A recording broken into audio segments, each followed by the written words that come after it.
All right, my friends, before we get to the Yoga for Men beginner workout, I want to take a quick moment to tell you about yoga cards from Workout Labs. This contains 47 of yoga's most important poses. This one is designed specifically for men. There's 47 poses in here. There's 3 breathing exercises, a meditation guide, and 5 balanced, easy to follow sequences. And a very important thing too, the first thing I do when I open any pack of cards or a book is I smell it.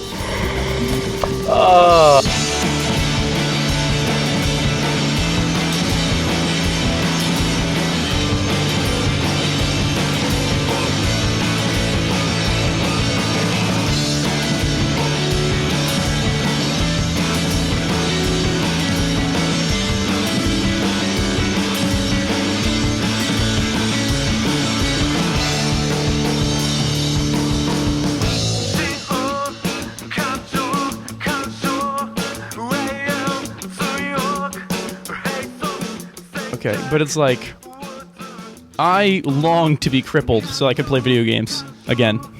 Yeah, no, that's really the only way to, like, how else would you, I mean, how often do you leave your apartment anyways? Like, would being crippled really change the modern American 21st century man? But I spent so much time outside in the fields. And yeah, well, you do have a lot of fields over there, I guess, but I don't know if you're fucking... Mountain ranges. I climb mountain ranges. So like that little hill on the highway near your place. I didn't say whether or not they were man-made. You have man-made mountains over there? I mean, that's the largest point in my entire town. Is that little thing, and that was man-made. I don't even know if that thing qualifies as a speed bump. It's fucking... I wouldn't reduce my speed going over it if that's what you're asking. No, of course not. Just like with regular speed bumps. I'm wearing... what are these things even called? Shoes? Pants that are comfortable loungeabout pants. Sweatpants. I'm wearing sweatpants. I haven't owned sweatpants in probably about a decade at this point. Yeah, I can't remember the last time I wore sweatpants. They're not comfortable, despite what everyone says. What? Because I feel naked in them. Oh, so it's a psychological discomfort. The physical comfort is there. I mean, they're like wearing PJs everywhere, but at the same time, everyone can see like the outline of my doinker way more. Right. And that's just not. That's not ideal. It's not what you're into. No, I mean, no. But I mean, it's just your buds, right? It's just they've seen your doinker probably dozens of times. I don't like to force my doinker onto people, you know? Like, I don't want to just be hanging out and then they're like, I'm talking to Ethan. Whoa! It's a doinker. Oh, here comes Doinker Boy. But yeah, I needed it to do yoga. I needed comfy loungeabout pants to do yoga. Doing some yoga, huh? Getting in touch with my inner chakras. That's cool. Aligning my power cores. You got some crystals? You got to be working with crystals. I hope you have some crystals. Crystal yoga. Right? I mean, you got to work your way up to it. Crystal yoga. I'm at the beginning. I'm barely brushing the surface of acro yoga. Crystal yoga is what you move up to when the regular yoga no longer gives you the buzz it used to. Yeah. It's once you sign over a certain amount of your income to yoga classes, that's when you get to do crystal yoga. I can't believe people pay to do yoga. How many? I don't. Yeah, I mean, how many YouTube videos? And like, it seems like it'd be so easy. I do yoga in lieu of doing other things, and I need 1 credit hour. Escapism yoga. Wow. It's nice. I like it. I get a real good stretch in. It's like stretchy ASMR. Yeah, and I'm like, my body is always, I'm a coiled spring at all times. Like, there's so much tension in my body. You're just a big beef jerky man. Yes, that's what people call me. That's my face, but I've heard it. Big beef jerky man with the doinker. That guy. Yeah, always doing yoga. Was I supposed to watch the 14th episode of this show? There's a 14th episode? There's an OVA special. Oh, right, there is an OVA. It's probably just a beach episode. It'll be fine. Yeah. It'll be fine. But yeah, they're comfortable, but only when I'm alone. I gotta put that in my plan to watch list. Yeah, you got to be alone you can't be just doing yoga in the living room with other people watching you. I'm one of 2 dudes in my yoga class. Nice. And the other dude is better. Is it like that? Is it like the Call on Me video? I guess that's not yoga. That's like calisthenics or something. Oh yeah. Yeah. I mean, there's less thrusting and more me sweating profusely while trying to do a downward dog. Okay, that sounds pretty nice. There's in the office me and Connor now work in a big office building as opposed to the cool basement we used to. I heard about a rip to the cool basement. Oh, by the it's way. such a bummer, dude. The end of an era. We had our own kitchen. We had our own bathroom. We had an entire floor to ourselves, literally ourselves. What happened? And they decided that we had to move to this other building because we're closer to all the other departments. And I want to fucking die because I can't even goof off. Everyone can see my computer screen. I'm facing a wall. Oh no! And I've never been more bored every day in my entire life. Whereas the previous 6 months, every day was just me browsing the internet for 8 hours and then going home and getting paid to do it. It was awesome. But anyways, this building has some hilarious shit. Like there is a gym, but also they have Zumba classes. Oh boy! Are you familiar with Zumba? I'm familiar with Zumba. Zumba. So every day at 5 o'clock, it used to be like 4 o'clock. I think they changed it because everyone was complaining. Every day, 5 o'clock on the nose, from like the other side of the building, you'll just hear boom, boom, boom, boom. Oh no! Boom. And it's That's just the worst. Pounding bass while these people do Zumba. Oh, it's amazing. You should set up a Zumba cam somewhere, and then just you could sell online video. Voyeur cams. Absolutely. You could make bank on that.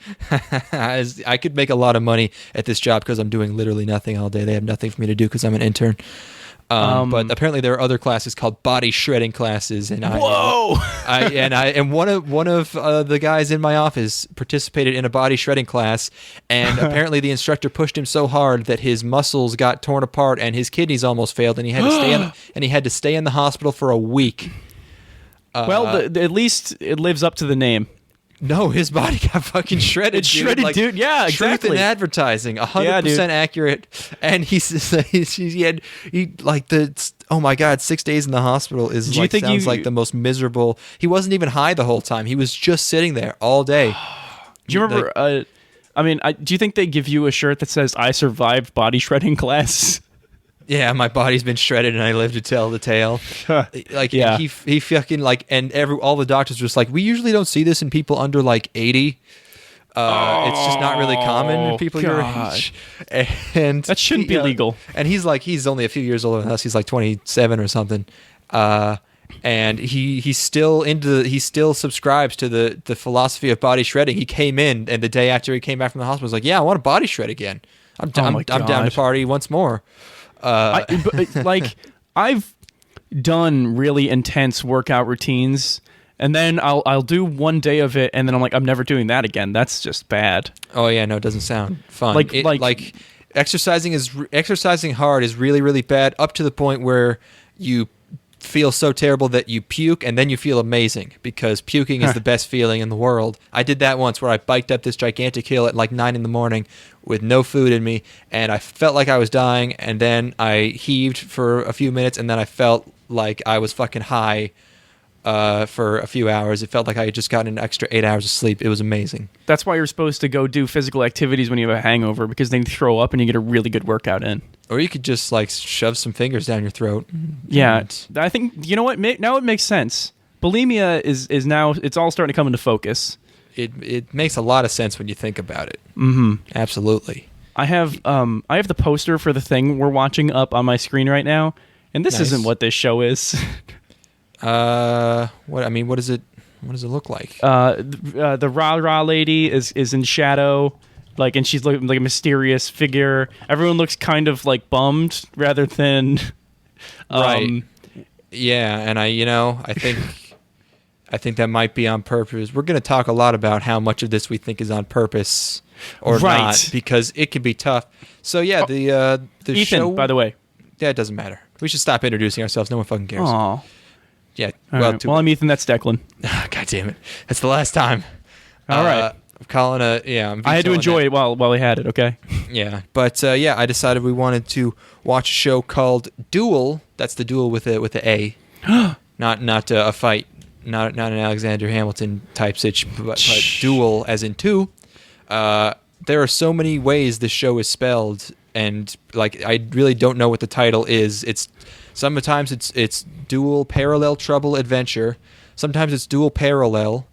Sometimes it's Dual Parallel Trouble Adventures, plural. Yes, plural. Which I'm pretty sure there was only one adventure, but I mean I guess you could debate that. I don't know.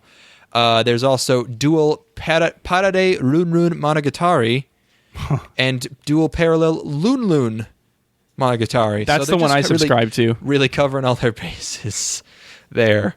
Yeah, who the hell knows? Oh, and there's also then that's a Spanish one. Dual Una Historia Paralela. Ooh, little Latin zing there.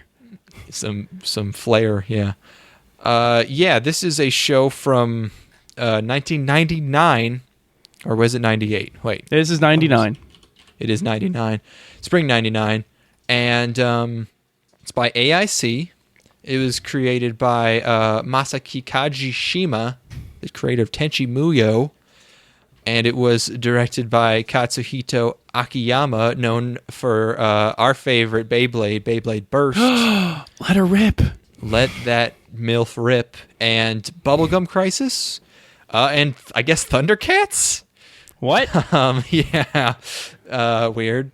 And also he created or directed, I don't remember which, what appears to be, from what I can tell, a 25-episode show from 2004 about speedboat racing called Monkey Turn. Oh, we got to watch that shit. We should probably watch. I would watch. Monkey Oh Turn. my god, that's a big one. That's major. It sounds all right, but it's 25 episodes. But yeah, we'll definitely consider. We could watch one core of it. Watch the 13 eps or something. Get a feel. Oh, but that's not gonna. We can't get the ending. We can't resolve it. I don't know. Well, maybe there's 2 arcs. Who knows? It was probably adapted from some obscure manga nobody reads. Who knows? I don't know. And also, my favorite thing about this show is that in order to get the subtitles that I wanted from Exile Destiny Legendary subgroup, I actually had to download this show using an IRC channel in 2017. It was so fucking rad. I was giddy the whole time. Do you feel like an internet cowboy? Oh, it was so cool, dude! It's the Wild West again, and I entered the command into their fucking subgroup channel, and it gave it all to me. Oh, so good. 2017 XDCC. Now, I had a Always different sucked. experience in that I didn't want the sub at all. And Yeah. I saw there were, because when you download a show, you can click A to switch between audio channels. And I saw there was a dub, and I'm like, fucking A, let's go. Let's do it. But And, didn't decide that for what was the show we watched 2 times ago when you didn't watch the dub? That And I was like, that's what spurred me to watch the dub. Was the if it's available, I will be watching it from now on, unless explicitly told otherwise. You didn't watch the Ping Pong Club dub. Like, what the hell, man? It's perfect. But yeah, this show, it was because I wanted to compare it to something else that we'll talk about. Okay. That I wanted to watch the dub just to keep it sort of culturally consistent. Mm-hmm. So I didn't have one extra layer there to sift through when making the comparison. I just have one quick note about the dub. What's that? It shares a lot of the voice cast with Digimon Adventure. Sweet. It's about that era, right? Yeah, I mean, it's the exact same era. These guys were killing the game. And it's as bubbly and happy as you can expect. I would hope so. Yeah, I'm looking at the English cast here. We got some Jeremiah Friedman, got some Aileen Leslie, got some Barbara Goodson. I don't know who these people are. They're probably people. Probably heard their voices a million times. I know Wendy Lee. She's a person, right? Yep. Yeah. She's in. Oh yeah, she's in everything. Fully Cooley, I think she was in. No, she wasn't. I don't know. That's someone else. She's in a bunch of stuff. Oh, she's Haruhi. That's what it was. Anyways, yeah. So yeah, this show. The reason I wanted to watch this, I'll let the cat out of the bag right now, is because it was. I had never heard of this show before. Had no fucking idea it existed. What's that? You're cutting out a little bit. I don't know if it's on my end. Or your end. You know what? It was because I was downloading something for a few seconds. I don't know what the hell it was. It looks like I was downloading Yojo Senki episode 8. Can't wait for that. It turns out Yojo Senki ended up being really good. Oh, nice. Which surprised the absolute shit out of me. But I digress. This show, Dual Parallel Adventure, was pitched to me as a blatant and self-aware comedic Evangelion ripoff. Yes. And I went, what? That exists? I have to fucking see this. So I demanded we watch this. Yeah. Boy. So yeah, does one of us want to run down a quick plot summary? Not a summary, I'll hit the broad. Premise. I'll hit the broad strokes. Hit that broad. Okay, hit that broad. Protagonist. I'm just going to introduce the name once and then ditch it because whatever. Kazuki is the protagonist. Kazuki. In my notes, I kept writing down Tatsuki. And I don't know who the fuck that is or why I kept doing it. Happens. I've had that happen to me before, where it's just Japanese names start to run together at a certain point. It's like, yeah, his name's Sakura, probably. I don't know. Yui. So Kazuki is a dorky high school kid who writes stories about mech battles during classes in high school. Specifically, the mech battles that he is hallucinating. Yes, which he sees outside the classroom window. When he's just taking that information and transcribing it and uploading it to a blog or whatever. Right. And this lady comes up to him, and by lady I mean classmate Mitsuki, who's the super sexy girl that everyone in the school wants to be with. Yes, the Mitsuki girl. She looks like the lady from Gundam Wing, the animal bitch. I believe you. Okay. And she's like, your stories. Hold on, I like them. Yeah, I like your stories. Where do you possibly get these ideas from? And the implication is that she knows that he sees these things. Yeah, and she's trying to prod him a little bit, and he does the right thing by immediately denying it and walking the fuck away. Which good is call. Really good call. Good technique. Hot girl asking you about your fan fiction, never a good sign. Totally a sleeper, not a sleeper cell, but totally. That's an FBI plant. Totally FBI. Totally psyop. Get out of there. Psyop alert. Deny everything. I just assume every cute girl is a psyop, so I just don't interact with them ever. Why. Every girl is funded by George Soros. That's true. That's why the biggest girl of all lost the election. So I don't remember exactly the details. I watched the first episode of this a month ago. I'll bring up my notes. So they go. In my notes, I have that he gave it away that he watches robots out the window. Yeah, the problem is he denies it. He does the good thing immediately, and then she presses just a little bit harder, and he just sings like a fucking canary immediately. Okay, and it's just like, yeah, no, I see robots and they're everywhere, and oh god. So later on, he gets chased down by some jocks. And she pulls him into a lingerie shop and helps him escape because he was talking to Hot Girl, and they're like, "We want to talk to Hot Girl." Yes, everybody's very jealous that she's being seen with him. So she helps him escape, and then takes her back to her spot, and then you meet her eccentric scientist dad, who is Ken, or I guess Sanada. Yeah, it depends on. It's Sanada. And he immediately starts explaining that Yotsuka is seeing a parallel world, and that he plans to transport him to that alternate world, which happened when this alien spaceship came down. And then there's a timeline where humanity destroys the spaceship, and there's a timeline where they salvage bits of it and use it to make robots.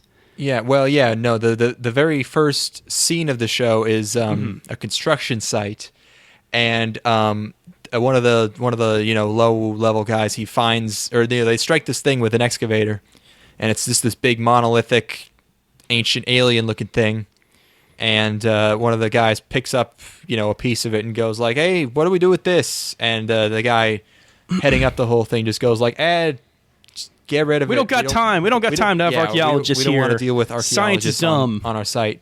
And then we get to go to split screen, and it's split into two universes, where one in which he throws it away and one in which he keeps it. You might say parallel universes. You might say dual parallels. You may say trouble versus trouble adventures. Trouble adventure times. Lolo. And And yeah, I thought that was a cool, just like two worlds. Doesn't the science or the dude on the construction site just kind of discard the piece of he alien, just tosses it in the back? Over his shoulder maybe or something. And then in one of them, he just kind of casually sticks it in his pocket, which is very different decisions, really. Like I'm not really sure. One of the in each of these universes, he seems like a very different person. One of them, he doesn't give a fuck about this artifact. And then in the other, it's like, how does that result in robots? I digress. Right? Yeah. Is he one of the characters? Is he? No, I don't think he is. Dad? Maybe he brings it to like a government organization. Is like, hey, we got space tech. It could be. I thought they made some mention of him and another character like actually being in the construction site, but I don't remember. Yeah, he's like, I'm going to send you to the other timeline because I don't remember why he was able to do that. He built the thing that could do it. And if he says to Yotsuka, or not Yotsuka, he says to Kazuki, if you could find me in the other world, he should be able to get you back. Should be. And then Mitsuki backs up into the switch because Kazuki doesn't want to go. And then Mitsuki accidentally flips the switch, sending Kazuki to the other timeline. Yep. And then we get like a cheap 2001 ripoff sequence. Oh, yeah, we get a big old, like, whoa, there's lights across my face. Whoa. Yeah. And then we get a whole half episode of this dumbass not realizing that it worked. Yep. While he walks around this abandoned city where his parents don't recognize him. I thought that was a bit unnecessary to have him. You really should have figured it out a bit faster than that, my brother. There's a lot of unnecessary half episodes in the show. But yeah, no, he realizes now that the robots are real because he gets hurt by one. And the robot he's been admiring, he's named Heartzinen, and it collapses and falls, and he stands on it, and there's a really cool shot of him like standing on it, and it looks pretty cool. Like it's a lighthearted show, but it has cool moments like that. And he opens it up, and there's an injured girl inside who's the pilot. And then he just fucking gets in that thing and goes nuts. This is like the first few episodes of this show are like, hey, what if Shinji was only kind of a pussy? Yeah. How cool would that be if he's like, it's like an anti-Evangelion because he just lays a beat down his first time in the mech and is like, instead of being totally ineffectual. Oh yeah, no, it's good. He fucks that other robot up. Yeah, he wins. And that's pretty much that first episode. Yeah, and then we get the ED. Which, oh boy, it's so good. It looks like a shitty PS1 cutscene. It's like some of the most laughably bad CG you'll see. But then when the chorus breaks out, it starts out, it's just this little bad 3D model of him like sitting in a room. And the chorus kicks in, and it's just like him ragdolling, like floating through the air, and it's so fucking funny. Like it's really great, and the song's horrible, good. Synthesized. I mean, no, it's not that it's bad, but like the synthesizer itself is really like cheap and tinny, but it's cute. I like it. Right, it works to great effect. And he's just flying with no rhyme or reason through the air, just like flopping around. I like it's so ridiculous. It's one of the best parts of the show. I always look forward to that. So that was pretty much the first episode. That's the premise. He's in the other world now, and now he's going to be a mech pilot. Pretty much, and it doesn't take a ton of convincing for him. Well, he says at first like, I don't want to be a mech pilot, and then within the episode, I think he's being a mech pilot again. I don't remember why exactly. Yes. So yeah, the second episode. So yeah, there's a red, blue, and a white fake Evangelion. And the second episode is really really where you see all of the Eva, like absolute. Some of these shots could have been traces. I mean, there's they're in an Evangelion bridge with 3 bridge bunnies, like a la Evangelion bridge bunnies. That bridge scene was like blatant plagiarization. It was hilarious. Like they're using terms that are replacements for other Evangelion terms. The terms are the same. Like the shots are the same. The cuts, the bridge looks exactly the same. It's like it's shoving it right in your face, and it does not care. Characters are like facsimiles of hollow 2D facsimiles of characters from Evangelion. Like, I guess in this world, Sanada is the Gendo, but he's a goofball. Yeah. Like, and he's taking the place of Gendo on the bridge. It's very strange. Yeah, and I like him. I think he's a funny character. Oh no, I do too. Like his voice actor does a really good job, and he's later in the show they like one of the other characters starts whenever he gets mad at him, he just makes fun of the fact that his wife left him, and he immediately starts sobbing. It's really funny. So yeah, what else goes on in episode 2 specifically? Oh man, even in episode 2, our dude still hasn't really figured out that he's dimension traveled. That's when he's looking for his parents and shit. And then he meets up with Mitsuki, who I think is wearing Uggs, which is pretty crazy. This show predicted a lot of stuff. And then we find out that this Mitsuki is the same Mitsuki. It's not this universe's Mitsuki. It's the same one. I don't know how she got here. I don't know if that's ever explained. It is explained. How? Homeboy is always a month behind the other world's Mitsuki, like his world's Mitsuki. So, like, even if she came, like, a couple days later to go find him, she would be well ahead of him in the timeline. You know what I mean? Okay. So, like, yeah, I guess that makes. So she went in after him. We just didn't see it. Okay. Doesn't he go to a hospital at this point and does like some Evangelion stuff at the hospital, and like sees the pilot who was the pilot of Hard Scene In, all injured and shit. I don't think he goes there, but we do see her. Yeah, she's in a hospital bed. She had her hair cut till, Sure. Yeah.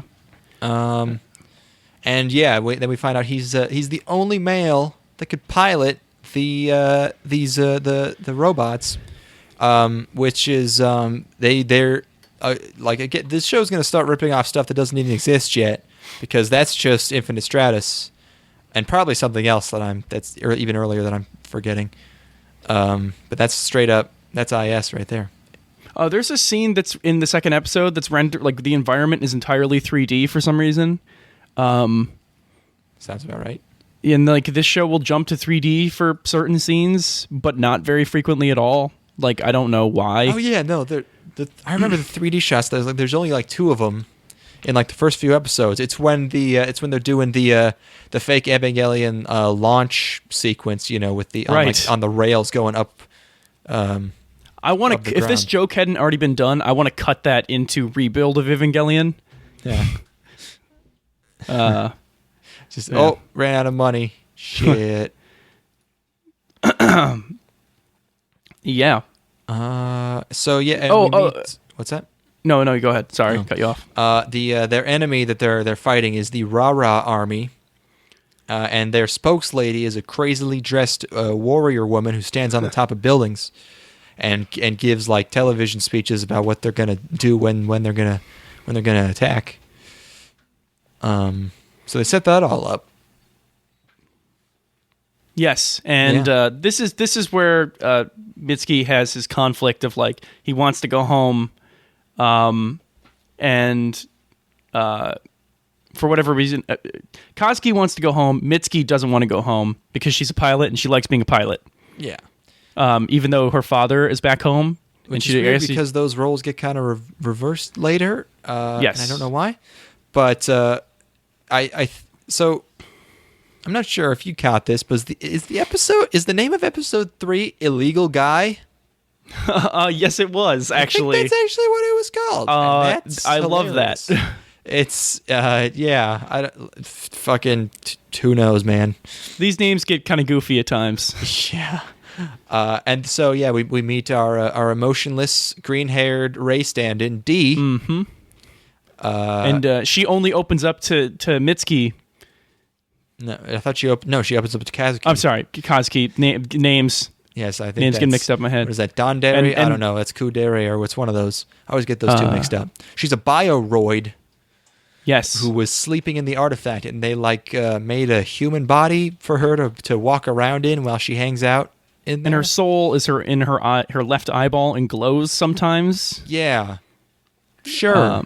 And it's kind of, I mean, it's very much lifting elements from the character of Rey from Evangelion in terms of like, she's kind of got alien stuff going on in her. She got the soul of an alien. But she's more likable than Rey because she's not emotionless. she's kind of laid back. Oh, come on. What? Rey has an arc. Well, yeah. I'm just saying. Yeah. It's a beginning, I guess. I don't know. Right. At the beginning, Rey is, it's like she's mysterious, man. This isn't like really an emotional girl. She's just she's very, very subtle, but kind of human-like, and also really, really into Kazuki. Mm-hmm. She when they all start living together, everyone's just like, you can't sleep in the same room as him. He might try something, and she's just like, I don't care, I wouldn't mind. And they're just like, whoa. She doesn't understand our ways, man. No, she's got no unbound by the societal control. Alien values. Yeah. Is episode 3 where they start moving in together? Or is that episode 4? I think that's 4. Yeah, that's 4. But what else happens in 3 here? So they he likes the robot. Again, something that's better than Evangelion. He's excited to get in the robot. He likes it. He reads all about it. He gets good at it. He's dedicated. Like at one point, someone makes note of the fact that he's staying up studying, doing homework. Yeah, dork. And he's just like, yeah, look at this sick ass robot. What a nice boy and not a pussy. Like it. So the robots also, I noticed they all have heels, and it looks pretty silly, like really high heels. That's really the only thing distinguishing them from Evangelion. It's like the torso is the same with like the really skinny waist and stuff. They got back fins. Yeah. They got horns. They got the big guns. They got the exact same guns. A lot of this main character's actions seem like someone just writing, "Hey, fuck you, Anno. This is what a normal person would do. Stop writing." A normal person would become a harem protagonist. Yes, like come on, who just be normal.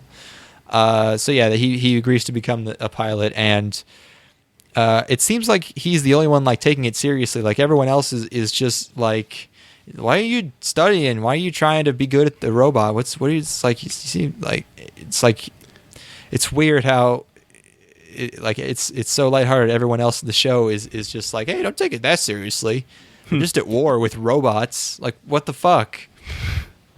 All the other characters, they kind of go all over the place. They have trouble. They serve whatever the episode needs them to be, basically. Yes, they don't always stay they don't really always do what you expect them what they would do. Mitsuki just becomes like a ditzy fucking lady character at the end of the show who just has a huge crush on Kazuki, and that's her entire character. Yeah, we'll get to that. That was very strange. And then we get our first attack, rah-rah attack, and oh man, the gun noises these things make are so fucking good. I don't remember what they were because I watched this episode a while ago, but it's I think it just sounds kind of like a fart, or it's just like it sounds like a microwave. I don't know. Yeah, maybe I can even find it. I still have the show here. But yeah, so he practices in the robot, and then when the actual battle happens, he's like majorly wigged out and can't really move. But yeah, then he gets kind of fucked up. When Dee and Mitsuki, when trouble starts happening, he springs back to life and saves them. Oh yeah, no. What happens is he shoots his gun and he totally misses from fucking point blank. At this other robot, and then the gun explodes, and Kazuki's out of commission. And then at the end he mans the fuck up and kicks the other robot in half. There's lots of head crushing in this show. A little bit. There's I think the majority of deaths or mech deaths in the show happen because of heads getting crushed. Definitely stuff getting crushed. Yeah, a lot of heads too. The fights are easy to follow and don't last very long. Like these robots don't seem to be very well put together. The cannon fodder on the rah-rah side is usually not much, and then they bring out one strong one and it's like, whoa, this one's tough, and they do that a few times. Yep. But the fights are well animated. They certainly don't look cheap or like outsourced or anything. Like they look totally passable, I thought. They get the job done. I mean, the most important thing is that you can figure out what's going on and like the actions make clear sense, because sometimes things just get a bit muddled in other shows. But yeah, that's basically episode 3. And then we get sort of the fun episode where everyone has to live together, because Kazuki's got to live somewhere, and you got to build up teamwork with your partner. And so this is our first shift in Mitsuki's character. At first, she starts out liking him, and then she really, really fucking hates the idea of him being anywhere near her in her house. Well, she's concerned about her image, man. What will people think? Sense. What will people think if they leave the house together? What people? This town's abandoned half the time. Everyone just... There's nobody else in this town. And that's the other thing, is that you can tell this show's kind of a comedy, because they make sure to let you know that no one ever dies, because whenever there's going to be a battle, everyone evacuates and there's no casualties. And if they're about to lose, instead of letting a pilot die, they just surrender and then they lose some territory. It's the nicest war I've ever seen, ever. Well, it's... At a certain point, like the barriers between the two sides start to disintegrate, they'll just call each other on the phone. They humanize both sides to the point of the war not really making any sense. Who's even the protagonist? Like who are we even supposed to be rooting for at a certain point? Well, we'll get to that, of course. Yeah. But they need to keep Kazuki a secret from the enemy for some reason. Is it just to keep them from abducting him or something? Yeah, and that's the other thing, is that he's their secret weapon, but just because he's a dude with an abnormality that lets him pilot the things. I don't know why that is. He gets to go below 0 sync rate or whatever it's called in this one. Because he's a dude, I guess. Is the uterus like a dampener on your cosmic energy or something? I mean, it's a dampener on my fucking day. Once a month, fucking bitches. So yeah, they give him a suit that makes him look like a little lady. Yep. And complete with the lady voice and lady boobs. Yes, which, and then him and Captain Sanada fucking grope together happily. And they're both into it. Like they both love it. They're just giggling and gripping his own Which I would do. I would absolutely do that. It's great. Very relatable. But then they introduce it. When he goes to class or the prep, whatever it's called, the briefing. They introduce him as a girl, and everyone already knows. Everyone's totally aware, and they just start laughing at him, and he runs away like a bitch. Now he's a bitch again. What happened? Well, I mean, that's quite embarrassing. No, not really. Nobody likes a titty boy. Well, I can. Oh, okay. Hold on. I have proof of that's not true. I know a lot of. Fair enough. Wait, we know somebody who really loves titty boys. I know a lot of people who are into titty boys. Oh my goodness. So yeah, it's not clear why no one can find out about him. But then he runs away into sort of the basement, and he meets the lady that he rescued, and they meet briefly, and then he mans up and goes to the Batoru. And this scene actually sets up something for way later, or this episode sets up something for way later, where him and Mitsuki are really uncomfortable and not enjoying living with each other. So she brings him strawberries as dessert, and they eat on opposite sides of the couch, and that will make a return later when we get some progress. Foreshadowing. Not in my anime. Something like that. So now, and then episode 5 comes along, and now instead of just living together, they have to pretend to be siblings. Mm-hmm. And also go to school, I guess, for some reason. This is where things get... I mean, we completely lose the plot at this point. Yeah, this is a comic relief episode. We are firmly in slice of life weirdness territory. Pretty much, yeah. And so, like, one of the first major conflicts of this episode is that Kazuki... Mitsuki makes Kazuki some lunch, like a bento box, and then a bunch of dudes come up to him and want to buy it from him. Yeah. For like $30, because they want to eat her lunch, I guess. Oh, they want to eat the fuck out of that, or they want to do some other freaky shit. I don't know. And they also give him love letters to give to his quote unquote sister, and then he gives the love letters to Mitsuki. And then Mitsuki makes him write responses because she doesn't want to do it, and it's his fault for accepting them. That's what the hell is like. She's become such a cunt at this point. It's such a strange shift. It's impossible to pin her down. No, yeah, it doesn't make any sense. She doesn't really have a fucking character. So and also now Dee lives with them. This is one of my favorite sequences in the entire show. I like Dee. She's just fun. So Sanada puts Dee in Kazuki's room, saying that it will improve, like they'll have better rapport, but like they'll fight better together because they live together and they know each other and stuff. Yeah. And then Mitsuki doesn't like that shit one bit and builds a wall between the two of them, and then Dee makes a door between on the wall by just nailing, or I guess she slams a door into the wall, making a door. Yeah, sure. It's quite wild. Yeah. So like this episode is like Kazuki becoming more and more of a bitch. It's like the opposite of Shinji's arc. This really is the nega Evangelion. And in this episode also is the one where Dee accidentally throws out Mitsuki's diary when taking out the trash. Yes. And then she disappears because she's so ashamed.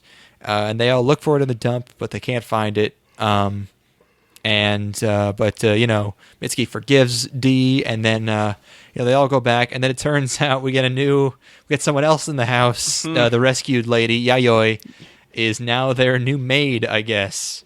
We kind of brushed over it, but the scene with Dee at the dump, it's a little bit corny, but I really liked it.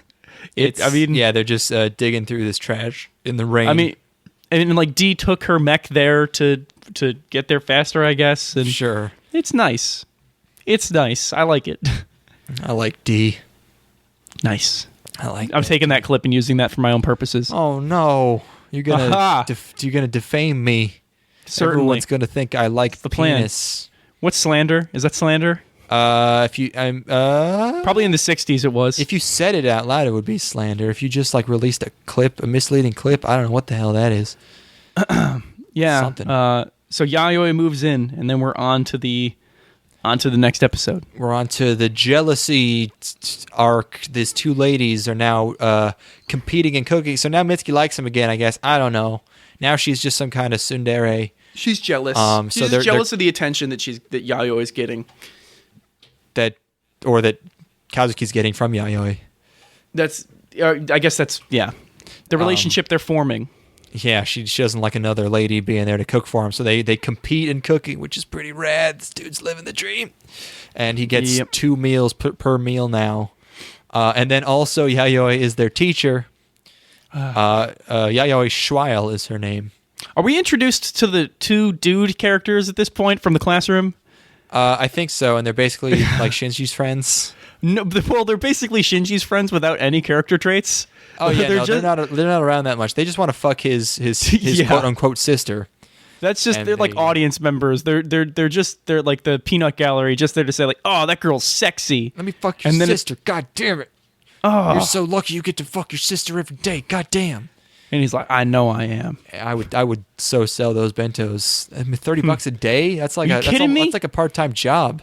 I can get Burger King for $5. So like I take that $30 and then invest the rest of the $25 in the stock market. You can go to McDonald's, get a full ass meal for $7, and then make $23 doing it.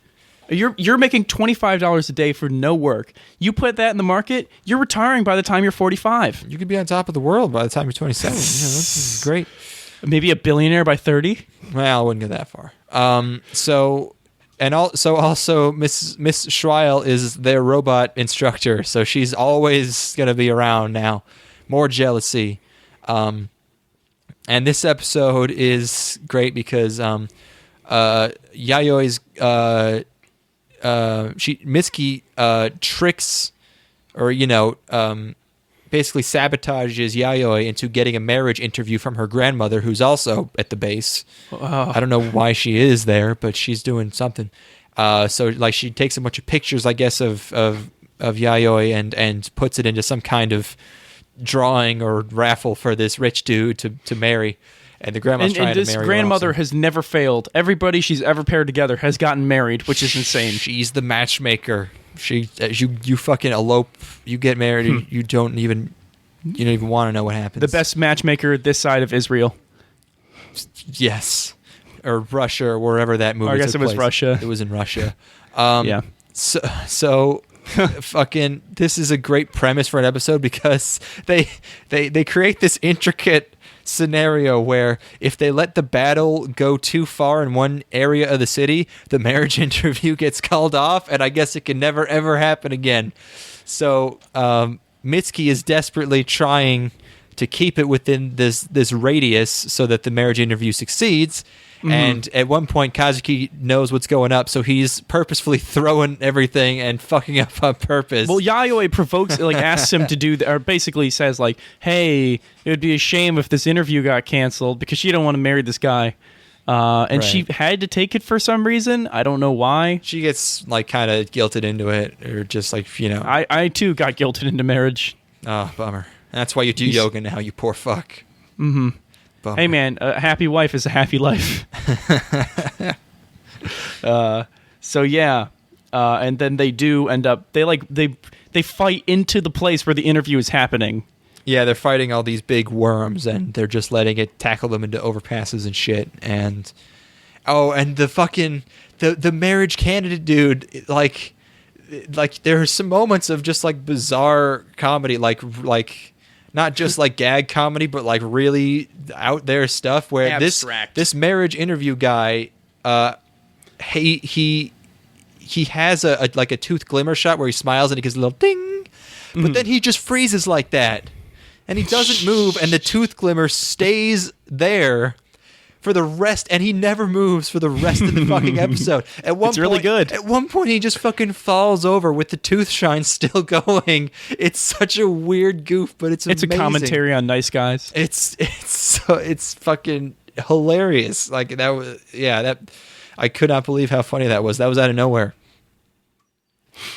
And then Kazuki saves Ra, who almost falls off a building. The spokesperson lady.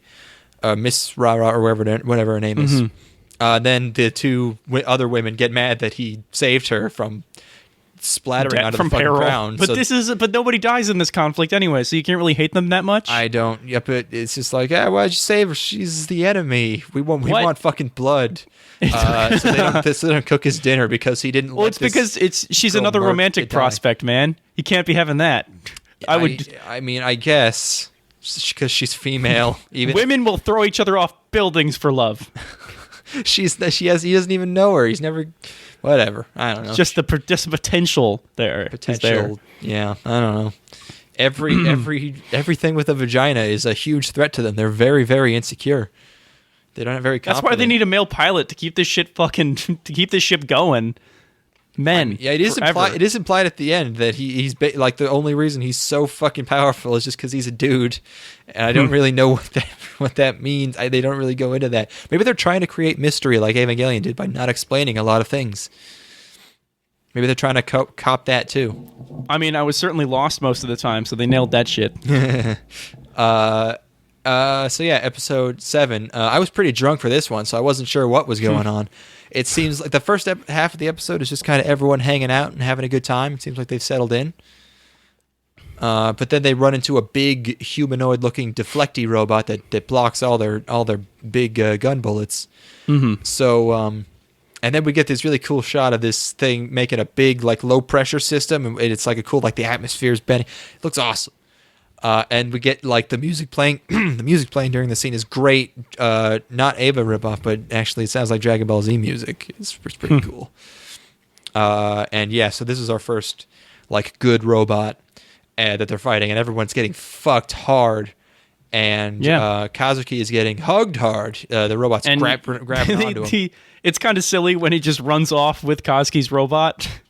And it just flies back to their own territory and takes Kazuki hostage, right, basically. It's like, hey, you're coming with me, and then they crash into a hill. But then we kind of get an imitation, an off-brand berserker mode from Kazuki's robot, where it's not moving, and then he just wills it to go nuts and beat this thing. It doesn't even there's no shift inside the actual robot himself. He just decides to do it. Yeah, it's not like he's run out of battery or anything. He's just come on, go, and then it goes. There's no rhyme or reason behind these robots. There's no like. It doesn't even like bother. I said, it's copying Evangelion. There's no rhyme or reason behind these robots. Nothing. Well, at least in Evangelion they got like a mythological explanation. Where this, it's just we took technology from the robots. This is an from the aliens. interdimensional. If there's interdimensional travel, you can get all bets are off. All bets are off. Yeah, I'm not complaining. But so now Kazuki's in enemy territory, which means they can't rescue him because they cannot go over there. And then there's a big explosion, and oh no, what happened to him? And I thought it would be fun. I was hoping they would just grab a replacement Kazuki from like a third dimension, and he comes in, and then they just never talk about it again. But that's not what happened. Oh well.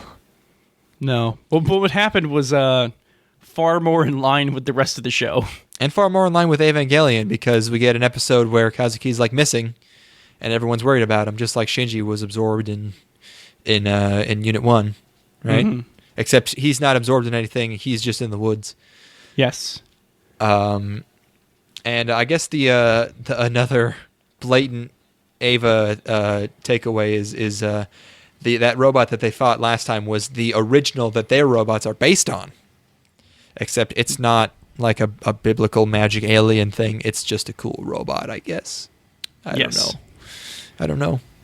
But Kazuki wakes up in a bed and he's getting taken care of by Rara lady, because she. Or is that in this episode or next episode? I think we're in episode 8. We're in episode 8 right now. Yeah. Oh, okay. So we are at episode 8. Absolutely. Cool. And then this kind of establishes the new equilibrium for a bit, is that he's behind enemy lines and he's basically being taken care of because they don't know that he's a male pilot. Right. They figure he can't be a pilot because he's a male, so they rescue him and nurse him back to health. None the wiser.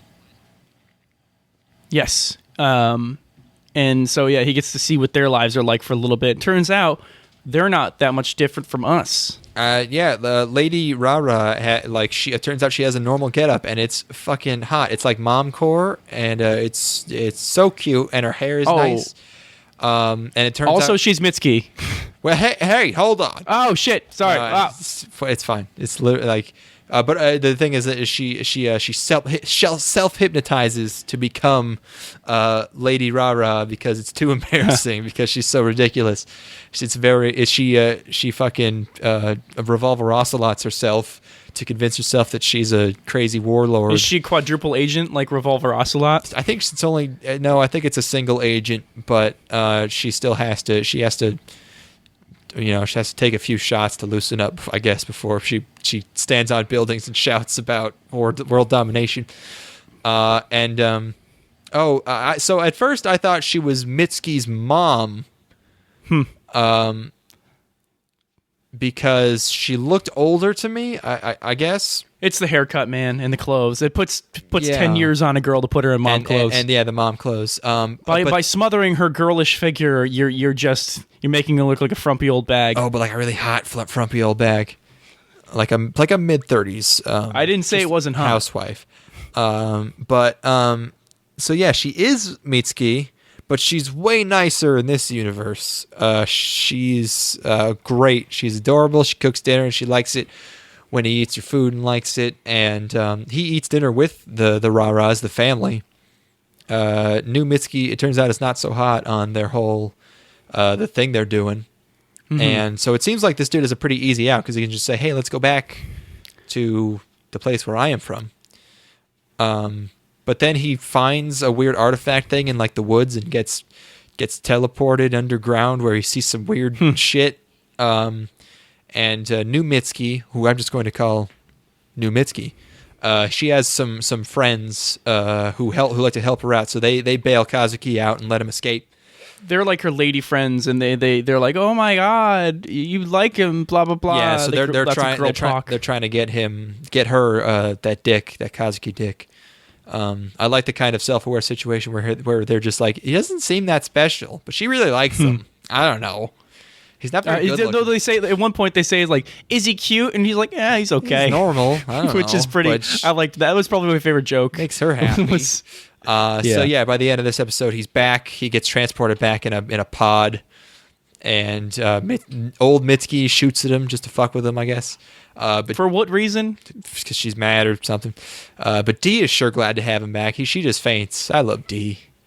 She's so good. Oh man, your character is about to be so besmirched. Oh my gosh. I don't know. It's not that bad. 2017, I guess. But was the previous episode where we see what's the Professor Rara? What's the man's name? What the hell is his name? I don't know, but yeah, Mr. Rara. He's like Mr. Rara, and he starts. He's a loser. He starts out as the commander. He's like the guy on the other screen going, "Hey, give up now!" Ah. And then at some point he becomes a janitor, and I don't really remember when or how this happened. He's like forced by his bitch ass wife to be a janitor. Yeah, he's running around. He's got a do-rag on, and he's got a broom and shit. And he's Isn't he cooking dinner and shit? He's like just a bitch boy now, and it's pretty funny. I don't know why it happened, but it's very funny. And yeah, his wife, Mitsuki's mom, is calling the shots now, I guess, and she's decked out in jewelry and looks pretty crazy. So it turns out it's not really Mitsuki in this world. It's Mitsuki's half sister because they share a mom.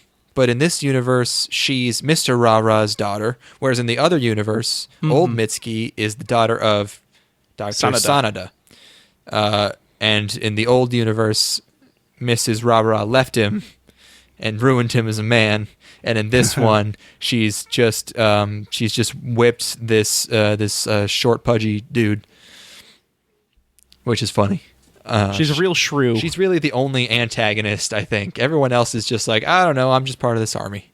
Whatever. Yeah, they're caught up in a bigger struggle, something larger than themselves. Yeah, like the Raras, like they want to, like they start to humanize them in this episode, and then they start to go like too far to the point where it doesn't really make any sense anymore later. Well, like the lady pilots are just goofballs. Like they don't even like they at the end by like the last few episodes, they're just like popping their pods on the battlefield to give like love messages and stuff. Right, yeah. They're sending him pages from New Mitsuki's diary and stuff. But yeah, the Rara army is just like, this is the fastest way to world peace or whatever they're trying to do. I don't know. Doesn't seem that fast to me. Who can say? They're the experts. I don't know. I don't know nothing about war. It changes you. It turns you from bitch to a girly lady. You're gonna have a lot of time. I hope that you just remove all of my like completely unintelligible jokes from this episode. This whole podcast is unintelligible. Is unintelligible jokes. There you go. There's a prime example. This episode just won't air. I deleted all of it. No. Oh no! I'm positive. All that content. Deleting this download. No, not really. Don't do it. You should just air the blank space between our talking points. Oops! I released the Nega episode. I only released the parts that I edited out. The dark Aweebos. Yeah, it's inverse Aweebos. Yeah, and I really love the Nega Aweebos. Here we go. Steven's here on every episode. Oh no, it's only Steven. It's only Steven. And he talks about car safety and proper driving technique for a long amount of time, and it has good production values, and he knows how to edit it. And it's a small and he's the mayor of a small town, and he won't allow dancing. Oh yeah, in sort of a Footloose type scenario. Yeah. The mayor of Footloose has his own podcast. And the strange thing is that he doesn't even talk about anime. It's called Foot Tight. No, it's nothing. It's not about. It's about what's the opposite of anime? It's about law, I guess, or like yes, anime truly is a lawless medium. It's complete anarchy over here. No, I mean the opposite of anime is like music concrete, or like educational videos. Perhaps like YouTube videos of pandas falling over, like a little adorable baby panda. That's pretty. No, that's actually pretty close. Hold on. I think I saw that actually. That's probably an anime. That's probably an anime. Yeah. You know what it is? It's like It's a PhD in physics is the opposite of anime. It's actually just a master class. Or a PhD in like law. Like who does law and watches anime? That's impossible. Like a physician No. could be a nerd. Lawyers are just like, what do you even, or business. You're right. Law or business. It's actually a political podcast. Eh. Because I there's don't know. just as many political podcasts that nobody listens to as there are anime podcasts that nobody listens to. That's probably true. I bet there are way more political podcasts. You search for anime podcasts, and there's like 100, and 90 of them haven't been updated in 3 years. We should do an episode that's just our political opinions, which are basically none. I'm gonna say no. No, you don't think it's too I'm controversial? gonna give you a no on that one. Okay, I'll pitch it to you later in a less volatile time. Oh, cool. When order is restored, we'll have our narco-capitalist podcast. We should call that's our new podcast name, Gold Standard. Gold standard. Or Public transportation is for suckers. hell yeah. So what episode are we on? 10? 10. 10.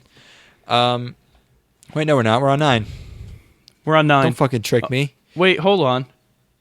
That's right. No, it is 9. Okay, yeah. Told you. New Mitsuki, Mrs. Kazuki, because she's back at Rara base. So yeah, her buds send him a letter from her. Mitsuki and Yayoi continue to be jealous because now there's a third one that he likes, or that likes him actually. New Mitsuki really likes. So now New Mitsuki can't fight Kazuki in the simulation that she's training in.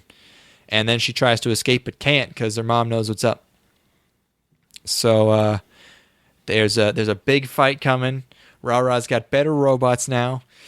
D has a fetal position psychotic break in a very Evangelion-like fashion. And then New Mitsuki gets like brainwashed. I don't remember any of this. What is going on?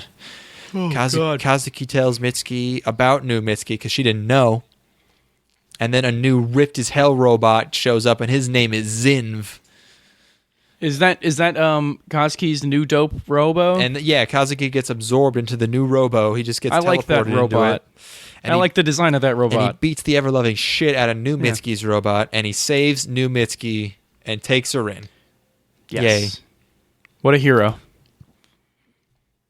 Yeah, he's back. He's back to being a hero now, I guess. He's a harem protagonist, you mean? He's picking them up left and right. He can't stop getting them. It's like every episode. Move in with me. Come on. There's more room.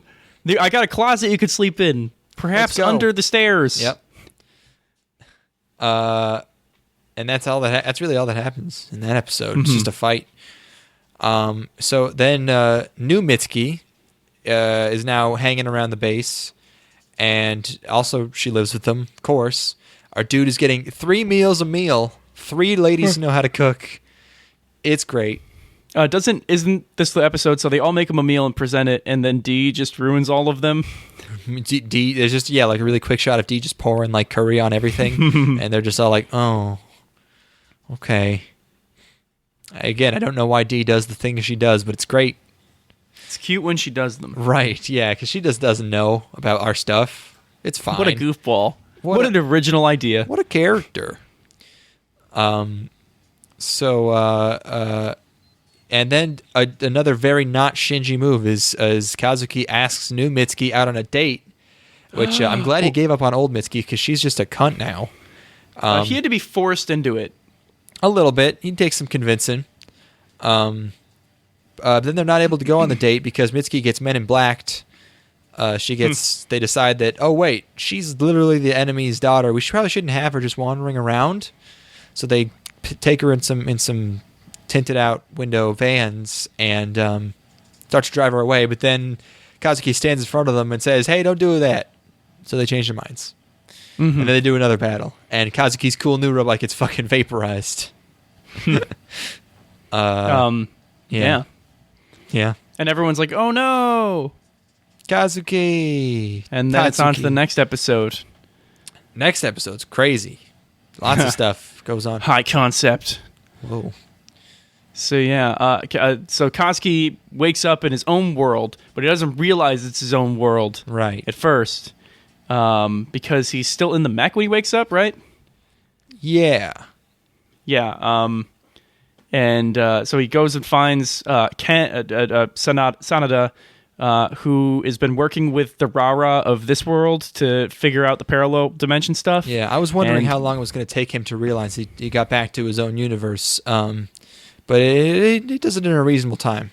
Less this time. than the first time. Yeah, So, it's which is better. good, because like it took him fucking forever before. Oh yeah.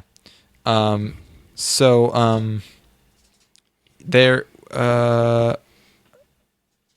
Yes, he gets in contact with Mitsuki. And she tells him to go into the ocean.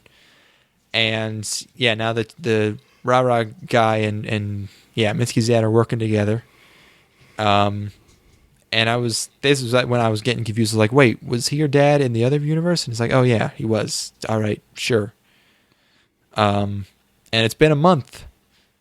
Oh no. And Why? Then it's never explained why it takes him a month to get between dimensions, where it only takes Mitsuki he's the chosen one. instantaneous. His genome's so complex because he's got all that magic DNA.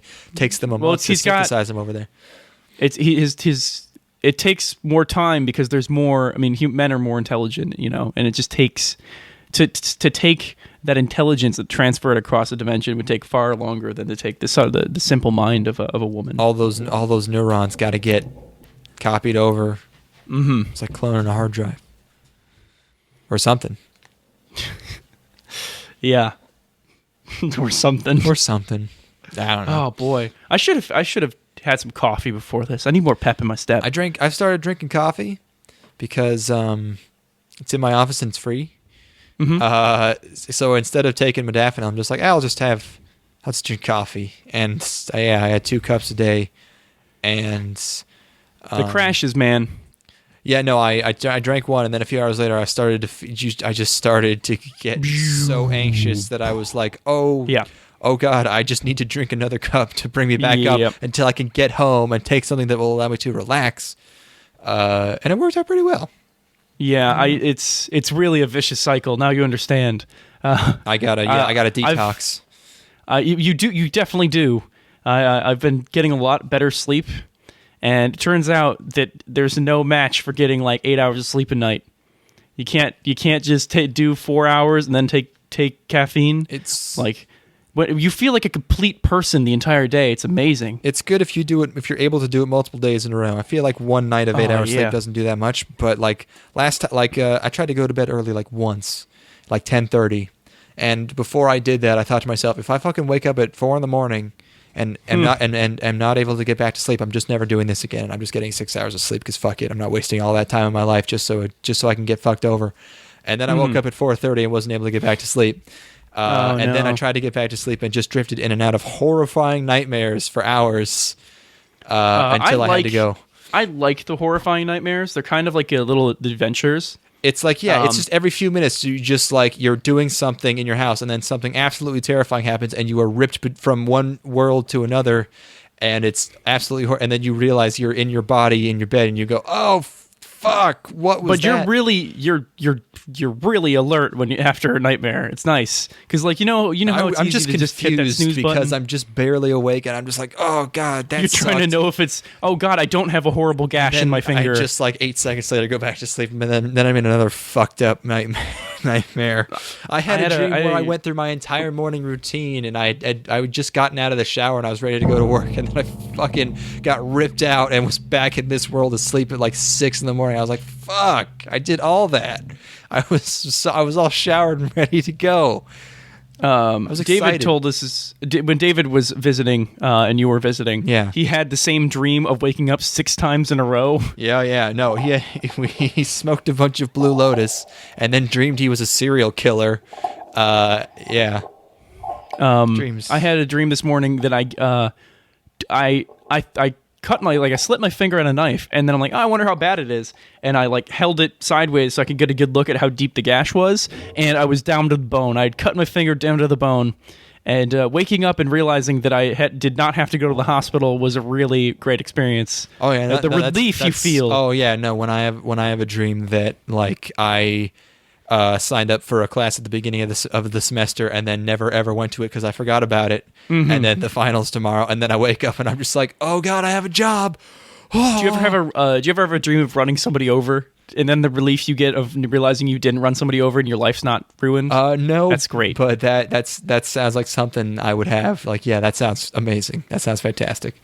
I always have a dream because I have a pet turtle, and I always fucking have a dream where I have somehow gotten like 3 more turtles, and they just show up in my tank, and I'm just like, what? How did this happen? And then I wake up and realize, like, no, that's impossible. I only have 1 turtle, and it's a female. I had I've had a series of really vivid dreams this week, and yesterday I had a dream where I just kept going through different parts of schools that I've been at in my life, and like would turn a corner, and then I would be like, okay, I'm in a gymnasium, and then I turn a corner, I'm in a pool hallway, and then I'm in an auditorium, and it was really quite something. The brain, man, the brain. That brain. Yeah. Anyways, I think I'm going to be having some fucking dual dreams. Maybe I can live two lives, one inside my mind and then one in the real world. Dude, but what if this world is the fake world and the dream world is actually the real one? Dude, don't blow my fucking mind like that. I'm sorry. I apologize. What if now I'm going to be thinking about that for the next 3 years? Come on. Oh, now I gotta... I need to slam some brewskis and some Red Bulls to get rid of that. Gotta make yourself forget the horror.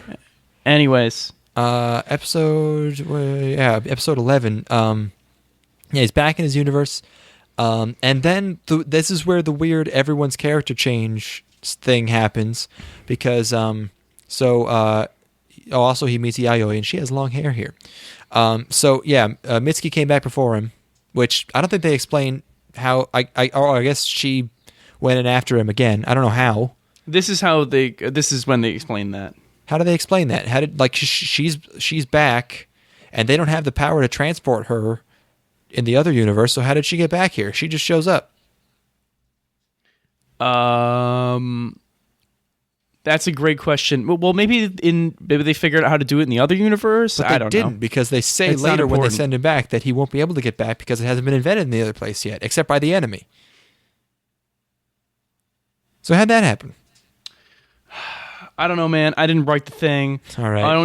I'm operating at a 2 right now. I can't reason my way through this. But the main thing is that everyone doesn't care about the fact that everyone's going to die in the other universe. And he's just like, hey, we should probably go back, right? And they're just like, whatever. Yeah, Mitsuki is just, she's like, I don't see a point in going back. Mitsuki's just like, it doesn't really matter at this point. They made friends there. They had lives with these people, and they're just going to obliterate them? They were living with these people for months, and then everyone besides Kazuki is just like, it's not really important to go back at this point. I don't know.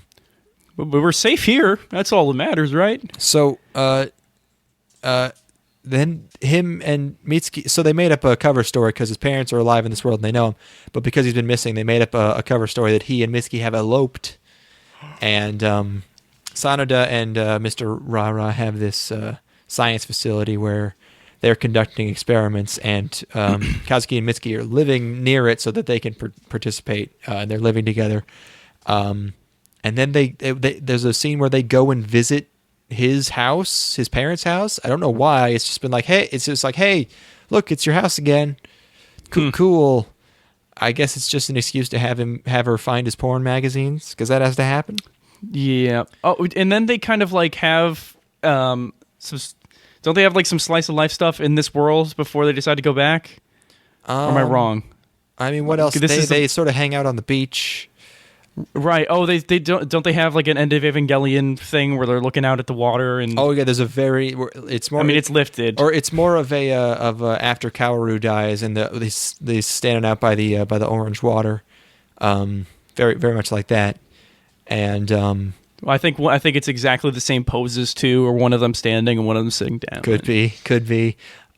So, and then also in this episode, Mitsuki suddenly likes him a lot. Oh, Yep. Okay. And she's like tickling him and shit and just playing around. And she sits right next to him when they eat strawberries this time. They brought it back, by the way. This time they're close. Hey, man, you want some strawberries? And then they sit right next to each other, touching butts. Oh, yeah. Just rubbing them up against each other. That's the pinnacle of sensuality. It's literally like they touching butts. forgot to give her an arc, and they just went from her. She went from 0 to 100 on Kazuki instantly because they needed that to happen. It's out of nowhere. And the only character you can rely on in this show to be the same person between each episode is Kazuki. And he still varies a lot between being a bitch and being a normal dude. This show is a serious bipolar thing going on. Yeah. Maybe it's a statement piece. It's going all over the place. So, and then he keeps getting the hallucinations, but then they start to actually be real in this world. Like a big fucking ship shows up and then leaves, leaving a giant ass crater. And they also no casualties. Funny news, lady. No casualties. They took out a whole city block. It's like Batman versus Superman all over again. Do they have no? Wait, did they really? That's a thing that happens. Is right, because they have an abandoned Superman. island or something. Yeah. Because everyone got upset when Superman murdered everybody. Except for that dude in the wheelchair, he blew up. That happened. I don't remember that part. Wait. So they're at Congress, and this dude who was injured by Superman or whatever is like, my legs don't work no mo.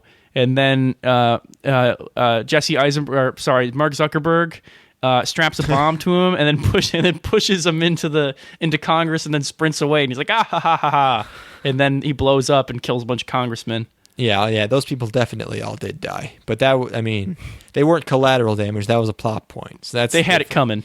They had it coming thanks to the script. It's not just a whole city getting destroyed because of the soups. So yeah, K&M. That's my couple name for them. K&M. I think it's cute. Is that your shipping name? Or M&K? I don't know.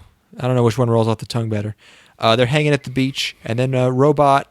The white robot, Menendez or whatever his name is, and Zin both show up, and they're fighting, and they end up capturing them, I guess, to keep them here, and then they're hanging out again on the beach later at night, and Mitsuki asks him to stay with her and her dad. And then, he's asleep. He didn't hear the confession. I got nisekoi. I got nisekoi almost 20 years before nisekoi. This show's ripping shit off that doesn't even happen yet. Breaking down barriers. What? No. It's Forgive breaking me. new ground, maybe? I mean, yeah. It's a head fog today. I'm a little bit sick. You got to take more drugs.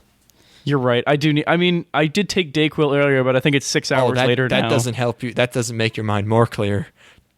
Oh no! I fucking drank when I was sick a couple weeks ago, like a week after I got over your disgusting brethren's strep throat, your housemate's throat virus. Well, you don't know if it was the housemates. Okay, it could have been some of the party goers, because it's a party. Who knows who's coming and who's going? Who's at that party? I bet it was the one with the skirt. A week after that, I got a cold, and I drank. It says to take like 15 milliliters a Dayquil. I took 45, and I felt very strange for the rest of the day, like really out of it. I couldn't even explain it. I was just like very sedated and foggy. Yeah. The more sleep I've been getting, the more in touch with my body I am, and like realizing like what these actually are doing to me a lot of the time. Okay. And Dayquil is like, yeah, it numbs my like the parts of my body that are sore, but at the same time, it also just like I'm in a head fog and I can't communicate very well. It's frustrating. Yeah. So, where was I? Yes. So they're gonna send the robots back to the other universe to help everyone out because they can't use the robots here. So, and they also, since they made another transporty thing, they could transport big robots, big one, big old one, and we get this piano version of the ED, a soft ballad version, even though it's already pretty ballady. I don't know. And then him and Mitsuki decide to go back. I'm not really sure why that was a question. That seemed like kind of a no-brainer to me, but I guess they had to take a whole episode to decide that. Maybe they don't know if they can get back again after they go. Oh, and also, what is it? They straight up get told they can't get back, but obviously, if her father invented the thing in this world, he can do it in the other world as long as he's not occupied by a war. Isn't it also like putting strain on the dimensions and making them kind of like converge to do that? Isn't that the problem? Well, I think they figure out later that it's only Kazuki traveling between them that makes them start. It's him and the artifact. Those are the two things that are causing interference. I guess Mitsuki doesn't matter, but they have to choose between the artifact and Kazuki to keep the universes from merging. They have a goodbye and they get in the robots and they go back to the other universe. Mitsuki shows up a month earlier like usual, and Kazuki ends up underwater. And I love the underwater scenes in this show because it's like super fucking dark. You could barely see, and there's these really harsh underwater noises that sound great. And so, oh man, speaking of ripping things off from the future, he meets everyone again, and they got ditched by the UN for being for being some kind of rebel organization. Interfering with the Rah-Rah. Oh yeah, so I guess Rah-Rah won, so now they own the UN or whatever. Yeah. But he meets everyone, and now they're on a huge-ass underwater / flying ship. This is Evangelion 3.0. They ripped that off fucking 15 years. How do they keep doing it? Before it happened. Do they have a time machine? They're ripping off Evangelions that don't even exist yet. They've got all of them so far. They got End of, they got the series, they got the CGI movies. robots. That CGI covers robots. Rebuild for sure. They innovated CGI robots. Mm-hmm. He finds out that when Mitsuki showed up a month earlier, she got captured by Rah-Rah. So now they have new Mitsuki. They don't have old Mitsuki. She's gone. Oh no. What will happen? And then the next episode, or the next episode is them getting her back, basically. And that's like the entire episode is that. Yeah, just Kazuki and new Mitsuki bail without telling anyone and try to rescue old Mitsuki. Old Mitsuki has a huge grudge against her mom for leaving them in the other universe. But they're treated like in true Rah-Rah fashion. They're just letting her walk around like she's not in a cell or anything, and they're just like trying to dress her up in pretty dresses and not really doing anything to her. It's like she's in France. And she's not even brainwashed at that point. No, she never gets brainwashed. I don't think. Oh yeah, they're in France, right? Because there's like a long tilt shot of the Eiffel Tower, and then like the Statue of Liberty warps in from the other dimension. That's so good. Yeah, the universes are merging because they're getting too close together. So we get this great like slideshow of apparently it's only affecting famous monuments because it's this hilarious fucking shot of like it looks like a G.I. Joe Cobra plot. It's just like all these fused monuments. Like I fused the Sphinx and the Sydney Opera House. What will you do about this, G.I. Joe? I've never watched that show. I don't know if that's what Cobra sounds like. It's basically right. I've merged the Eiffel Tower with a glacier. And apparently when the universes merge completely, the other one is like an antimatter universe or something, so everything's just gonna fucking explode. Yeah. Yeah.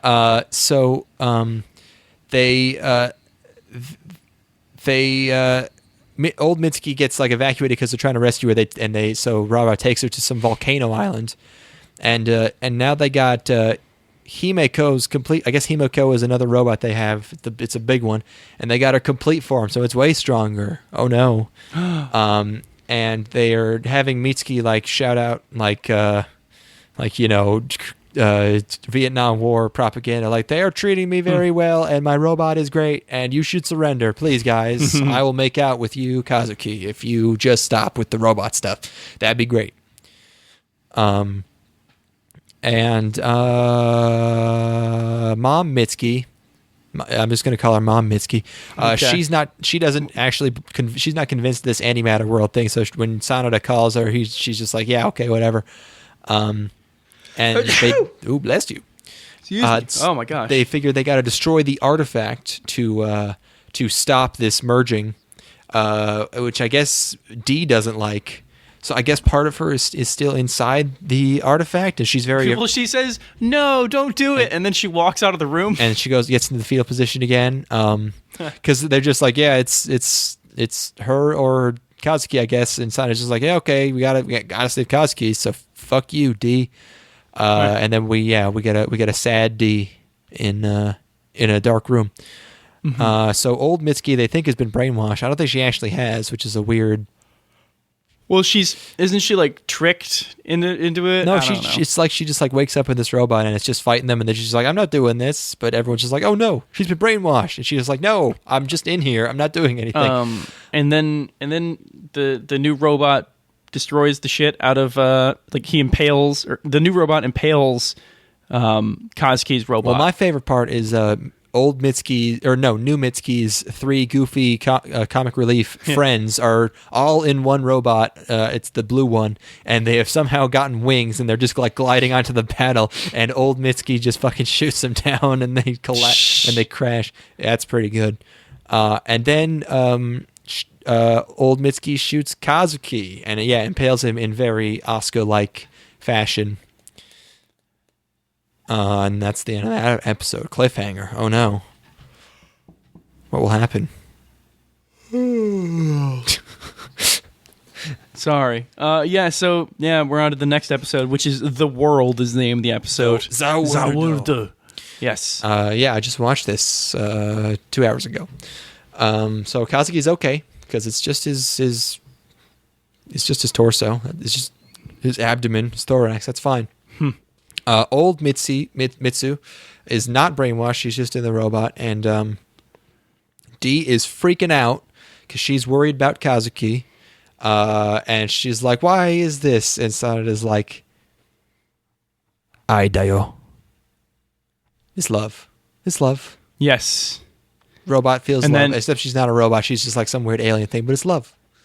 And then that gives... doesn't that give Kazuki's robot superpowers then?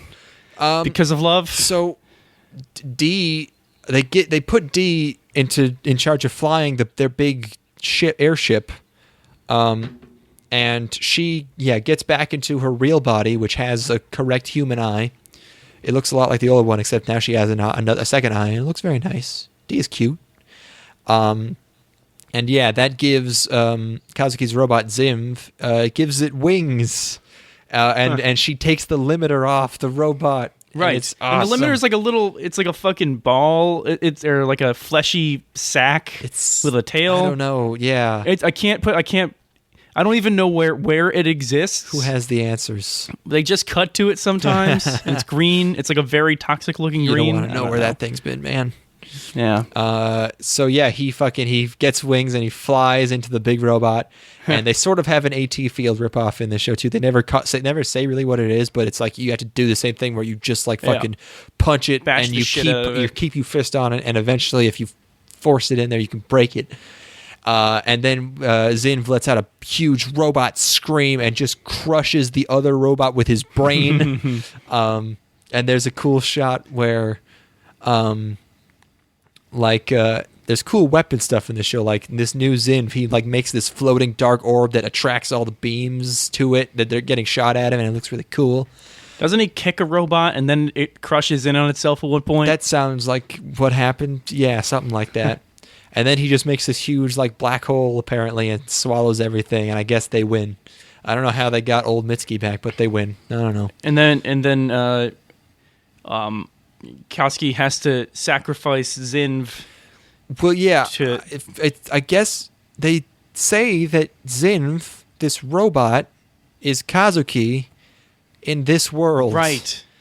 That twist is so strange. It doesn't make any sense. It's still less plot holes than Evangelion, but really, what the hell's going on there? He says at the end, like, We owe it all to Zinv, who was the me of this world. And it's just when he says it aloud, it sounds so silly. No, I think that, even before that, they introduced he has a realization Zinv is me. Well, no, here. for sure. It's just he reiterates it. Yeah, it's that big metal humanoid over there, that's me, baby. Duh. And this world in which neither of his parents ever conceived, I don't get it. I just don't get it. That's why he's the chosen one, man. Because he has a robot who likes him. Yeah, I don't know. And so they have to destroy Zin to regulate the save the dimensions. Save the dimensions. Keep them from converging. Keep them separate but equal. So there's a funny goof where he presses this big red button to destroy Zimf, and nothing happens, and he's like, "Oh, that's not the button." and then old Mitsuki accidentally leans on a lever and presses the button. Very much like the first time when she brings Kazuki into the other dimension by accident. Oh yeah, no, she did that too. Yep, it's like pottery. So and so Zimf destroyed. And he wakes up and he's in bed with new Mitsuki, which is awesome. And everyone's mad. And it turns out that the universes have merged. His parents are his parents again. They're on vacation, and he lives with his uncle Sanada. I don't think he's actually his uncle, because that'd be weird. Probably just his parents. His parents left 10 years ago. Which at that point they're not your parents anymore. They're just they're just hobos, yeah. But yeah, he's living with Uncle Sanada, who hopefully not real uncle, and everyone else, Yayoi, even one of the commander ladies, everyone. They're all in the house, and everyone, yeah, and someone, I think it's Mitsuki, is just like, well, it's because you pressed the button. This world is your wish. You wish for this. And then he's like, wait, you press the button. And she's like, hey, this world is pretty cool. Congratulations. Then everyone starts clapping, and and then there's piano music in the background. I thought that was pretty weird. And then remember when we actually watched this show 2 years ago, and we were really pissed off about how the ending went down. But then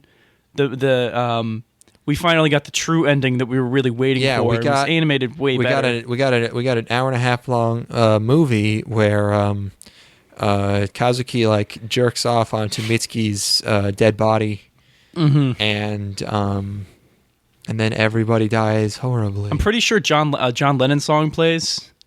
Yeah, no, definitely. Or it might have been a couple notes off. Yeah, I don't know. Yeah, I cannot believe I caught this in the very last episode. I almost missed it. Did you pay attention to any of the credits? No. Guess who was credited for recording facility? Who was recorded? Les Claypool III. Okay. I can't. I'm looking at this dude's picture on Anime News Network, and he looks a lot like the actual Les Claypool, but I cannot tell if it's him. I gotta see this. Hold on. I literally cannot tell if it's Les Claypool, but he's worked on a ton of stuff. Known for his work on Ghost in the Shell, Akira, the third is, yeah. Yes. And I don't like. I'm gonna pull up a little side by side here.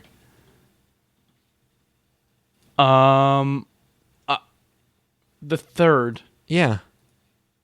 But he looks like Les. He looks identical. He looks very similar facial hair and very similar face in general. Very similar glasses, I think. Yeah. I have no fucking idea. I don't know if this is Les Claypool. I really don't. That's so strange. Okay, well, huh. I mean, that must be him, right? Or he's just a huge fan of Les Claypool. Hold on. Because his IMDb page just has him being like a dialogue editor. He did some dialogue editing for Binary Domain. Some what editing? Dialogue editing. Oh man, that makes sense. Binary Domain's awesome. Wait, is this the third you're talking about, or Les Claypool? This is the third. Okay. Very strange. I don't know. Okay, we might have stumbled across something. This GameFAQs forums user Haphazard Joy claims Les E. Claypool III is a studio engineer and voice actor who often works on anime and video games, not to be confused with Les Claypool, the bassist from Primus. But boy, that is an uncanny... that's strange. That is an uncanny resemblance. Do you think they know each other? Do you think Les Claypool III is just such a huge Primus fan that he got the facial hair and the glasses and like the whole body type of Les ass Claypool? Actually, no, it's impossible because they're like the same age. I guess it could have changed it. I don't know. Well, man. I mean, Primus fans are pretty fucking crazy. It's true. It's pretty intense music. It does intense things to you. But yeah, that's strange. Did Shaft do in-betweens on this show? Let's see. I saw Shaft's credit somewhere in the title. Produced in association with Shaft, according to Anime News Network. So yes, everyone's touched this, including what's going on? Backgrounds, Beho Inc., CG, AIC Digital. That's just AIC. Okay, he's got some Studio Alpha, Studio Poke, Hana Pro, Bakusei, AD Cosmo. In-betweens, Anime Spot, Hana Pro, M, Studio D-Ball, Tamasawa Animation. Yeah, I've never heard of any of these countries or companies. I wonder if they even exist anymore. Who could say? Oh, so yeah, that's the show. That is Dual Parallel Trouble Adventure or any number of other titles. It's known by many names. What do you think of it, Declan? I think this show's better than Evangelion. Ha.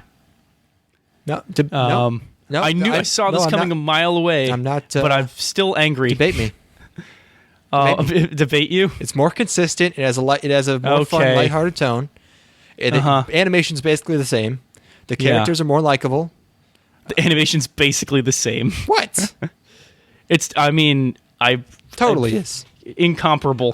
Yeah, no, I mean, there are definitely some shots in this show that look better, but I mean, in the aggregate, I would say. I knew this was coming, and I was going to prepare a response, but I'm like, he won't go for it. And here I am with egg on my face once more. No, because it's true. Okay, I respect your opinion, but the podcast is canceled. It's over. There are some we're just on the edge of digital animation, so there are some really bad digital computer effects, especially in the opening where they just have when they're sliding the models across the screen, looks pretty funky. But yeah, for the most, the music's good. Music's super good. They have that porn guitar where it goes. It's good. There's one track on this OST that's just a bunch of bleepy bloopy computer noises, and it sounds awesome. It's very silly. It's really silly.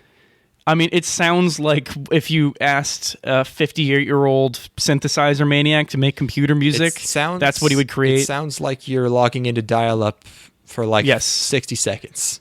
And it's it's not terribly musical. It's pretty just sporadic and random.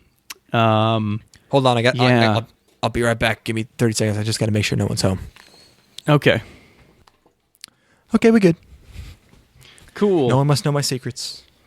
Oh, hey, cat. So yeah, cat sniffing my microphone. The cat knows the secret. It must die. Oh yeah, no, the cat must die. Sacrifice this cat. Hey. All right, cool. That'll make good content. Make sure you record it. She loves it. So yeah, where were we? Better than Ava. Soundtracks. Soundtrack's good.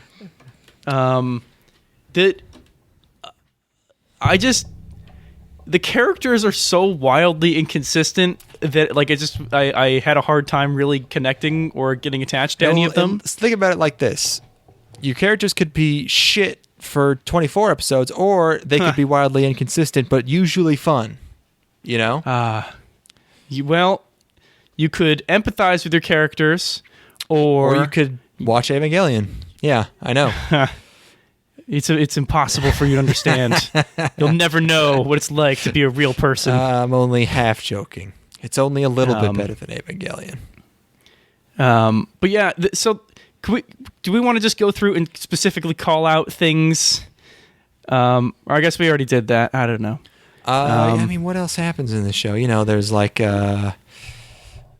there's an instrumentality type ending where it's like New Equilibrium is a crazy other world where there is none of this craziness going on. It's like if Shinji got to live in the fun slice of life world at the end, which is what everyone wanted, really. So, yeah, what a jerk! Again, they're just giving us everything we want, and you're just wish fulfillment forever. You're just being a little bitch about it. My cat is really rubbing against this microphone. You're going to be able to hear that.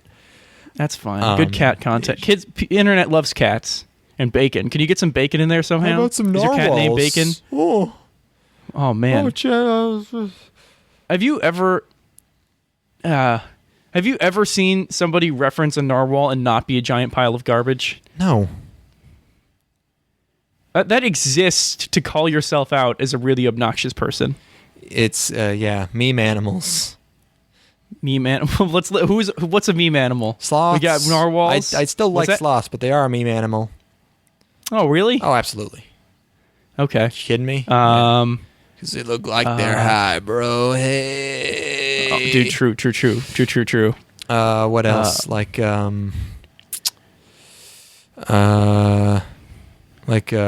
Cats with Down syndrome.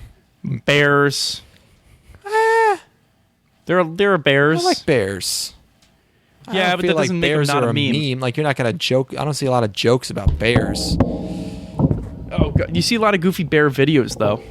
I guess that doesn't qualify quite as a meme. Yeah, no, I don't know. Frogs are definitely memes. Frogs are memes now. Like two frogs are memes. Yeah, but like two specific frogs. People will put what they want onto frogs now, and it's usually those frogs. I would almost say the dogs are more memed than cats. Because I think the cats have the longevity. Just because of cats have. Yeah, no, cats have been memes longer. But dogs have definitely exploded lately with Doggo and all the barking musical numbers. The sheer magnitude of cat memes. Like you got keyboard cat, you got neon cat, classical. Neon cat. Wait, neon cat. Yeah, right. The yes. one with the yeah, that one. Yeah. I don't know. The entirety of Reddit exists for cats. Or did for a solid 2 years, and then exists to, self-referentially mention that they like cats, and but meme animals. But now it exists just to annoy me, and for me to waste too many hours of my life there. Yeah. I started reading more. I started reading. I mean, I finished Slaughterhouse 5. And I started reading The Grapes of Wrath. Right. This isn't related to anime, by the way. What? You're not making a Grapes of Wrath anime? I would watch a Grapes... No, actually, no. No, they would just taint it. They would make it too good. It would ruin the book for me. You're right. You're right. They would have to do it one chapter at a time per episode. And there would be an episode that's just a turtle trying to flip itself over. And then gets picked up at the end of the episode. Is that a chapter in that book? Yeah, there's chapters in the book that are just more about establishing the environment and establishing the tone. Turtles. Yes. Well, it does establish the turtle, which becomes a player later on. Yeah, good character. Yeah, it's actually a lot of people don't know this. The Grapes of Wrath is actually a goofy talking animal book. Oh, a la Jungle Book. Kid friendly then. Yeah, I think kids would love the Grapes of Wrath. Specifically, the parts about the Dust Bowl. Oh, kids! The entire book. Kids love bowls and dust. Yeah. Angel dust and smoking bowls. Probably. Anyways. Yeah, they're probably into it these days. Anyways, Duel. Oh, kids are Duel. Well, yeah, it's I don't know. I watched it, and there were like definitely points where like there'd be parts of episodes that dragged, or like I saw where it was going so far ahead that it didn't really subvert my expectations in any way. Yeah. But I didn't. There was never a point where I was actively annoyed with it, which is good because that happens in basically anything I watch. Yeah. Where I'm just like I need it to be over. It was just a pretty consistently pleasant watch. Yeah, I felt like it moved along at a good pace. It was fun just whenever they lifted a thing, or like whenever the dub got very silly. It was always like a nice little bump in like enjoyment. Yeah, you know? how's that dub? Is that good? No. Yeah, I figured. It's your standard 90s Yeah, dub. I tried it out, and I was just like, this doesn't really seem worth it. There was one point where it was like really, really hard to watch, where they tried to match syllables. You know how like in anime, You gotta match the lip I'm sure- flaps. yeah, where like a character extended a word over like by the syllable. You know, like, but instead of being in Japanese, the girl said spaghetti. Oh, and it was rough, and that was a lot of fun. And there were a number of moments in that like that, or just goofy deliveries every so often. Spaghetti only has 3 syllables. How do you? She must have said spaghetti. I think something like that, or it was spaghetti. I don't know. It's really hard. It's always hard to do the sexy wife talk or whatever that's supposed to be in English. Just cut it. Just fucking find a way. Oh, you can't start editing things. That's a slippery slope. No, you can. You could fucking cut that shit. That shit's annoying. Or you like, just make it if be you 4 separate words. You can find a sentence that has 4 words that make sense, and you can do it. Like, come to my place. Just some spaghetti? Spaghetti is not a sexy word to do in that style. You need to find something else. Yeah, no, and like that's just an issue in all dubs. And it was the main character, Kazuki, was voiced by the dude who voiced Tai in Digimon. Right. So the entire time he's got like, I'm talking like this, and now I'm down. My voice is down here, but now I'm up here, and it's I don't know if it was like that in the sub. So it might have affected my opinion of the character to a degree, because he never really took anything seriously at all. I don't actually think there was a serious. I mean, this is a comedy, of course. But like there are lines that are delivered straight face, and like the characters on screen are scowling or have straight faces, but then the voice is like blah blah blah blah blah, and it's just there's a bit of dissonance there. But post Cowboy Bebop dub, what the hell are they doing? It's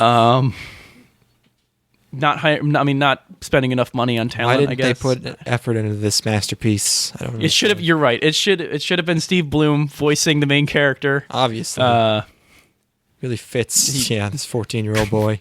Hey. And then is it Carrie Walgren or whatever? Sure. And then fucking get Christian. What the fuck? Who are the American voice actors anymore? Oh God! Here, let's see. Jeremiah Friedman is Kazuki. Jeremiah Friedman? Is it Crispin Freeman? Nope, it is Jeremiah Friedman. Friedman, not Freeman. Oh, gotcha. Sorry, I was thinking of the wrong. I thought you were just mentioning a name. No, that's the actual voice actor. For who? Kazuki. Gotcha. And Crispin Freeman as Kazuki would be better casting. Yeah, it's too deep. It's even a little too deep for Kyon. Oh no, that's the idea. Is that I want to fuck it up. If you're gonna do a poor dub, just fuck it up. Oh yeah, you need really to go ruin full it. Bible Black, and just cast a Bible Black cast again. a 70-year-old woman. We never watched Bible Black. We could watch it again. That's again. Great. We never did. I watched Bible Black. What? We absolutely watched Bible Black. And isn't that the one where it's like a stupid faggot little cocksucker? No, that was not Bible Black. Oh, what was that? That was Sextra Education. Sextra Education. We should absolutely watch Bible Black then. Sextra Credit. That's what it was. Sextra Credit. Sextra Credit. That was the English title, but yeah, no, that was a Bible Black is the one with the 70-year-old woman voicing the high school character, and it's all drawn like it's really 2005 like Death Note style, and she goes like, "Oh, Kazuki, you haven't finished your lunch," and it's fucking amazing. Put that on the docket. How many episodes is Bible Black? 4, I mean, that's only like a 2-episode porno VA. Like, I don't know if there's much to talk. And Bible Black is like Boku no Pico levels of legendary. Well, I'm not saying for the podcast. I'm just saying for pleasure. We should pleasure. just get wasted and watch some Bible Black. I mean, I always like wasting a night on just garbage, throwing hours away. Oh, actually, Bible Black 6-episode OVA, 6 episode. So yeah, all right. There's probably more to dive into there. Oh my God, maybe. I had no idea there was so much Bible Black. Bible Black Gaiden, New Testament. in 2002, Bible, New Testament only version, Imari Ryojoko Genba, and New Testament recap. A recap of a 6-episode OVA? What the hell are you doing? It's just the porn. It's just the part where the banging. But then the recap is the last thing that usually a recap is like when you're when you want to recap people for when you're setting up for more stuff. But this aired 4 years after New Testament, and they recapped New Testament and then never did anything ever again. They're amazing. Teasing you, man. You got to leave them in suspense for almost 10 years. Yeah, it's gonna come back. It's not. It's scintillating, tantalizing. I'm tantalized. Mm-hmm. Erotically charged. Do you know that's made by Milky Studio? Awesome. What an appropriate name for a porn OVA yeah. studio. Yeah, it's like Milky Studio is second only. I mean, I guess Studio Jizz must have been taken. Or Jizz Media. Yeah, Jizz Media. No, it's Japanese that no one would have understood. They would have just like, yeah, okay, sure, Jizz sounds like a word. Jizz Media. Jizz Media. Hold on. There's more here. We could plunge these depths.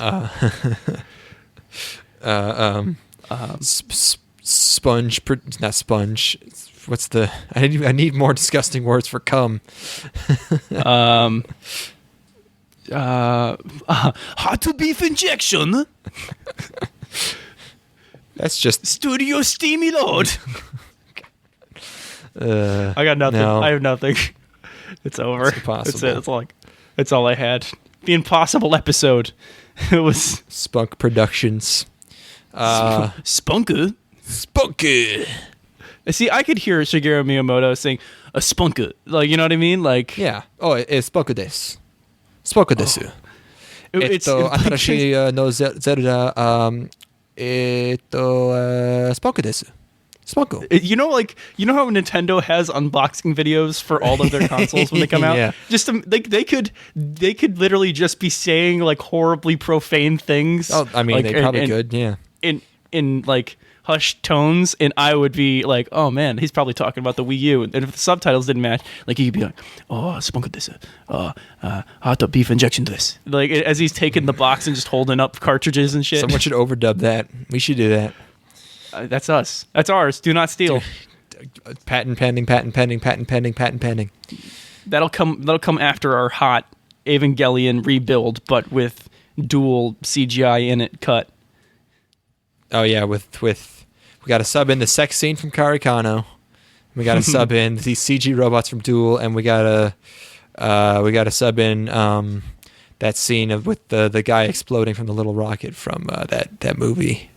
It doesn't matter. We're gonna fix Ava by replacing it with Duel Parallel Trouble Adventure. This joke's gonna be a bit topical, but would you say that we're gonna make Evangelion great again? Oh, I want to die. Oh, deport that joke. Oh